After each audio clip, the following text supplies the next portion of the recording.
আধুনিকতার ছোঁয়ায় দিন দিন অনেক পূর্ণ কুটির শিল্প থেকে হারিয়ে যাচ্ছে। তার ভিতরে অন্যতম কুটির শিল্প হচ্ছে বেতের তৈরি এই ধামা। হারিয়ে ফেলা 90 দশকের এই বেত দিয়ে ধামা কিভাবে তৈরি করা হয় তার সম্পূর্ণ প্রসেসটি দেখাবো এই ভিডিওতে, তাই ভিডিওটি না টেনে শেষ পর্যন্ত দেখতে থাকুন।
দাদা এটা কি তৈরি করলেন? ধামা। ধামা কি কাজে ব্যবহার করা হয় এটা?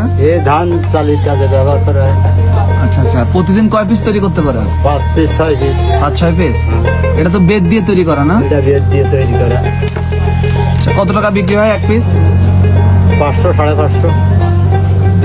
কত বছর ধরে তৈরি করেন এটা? তা 30-40 বছর ধরে। 40 বছর ধরে? হ্যাঁ।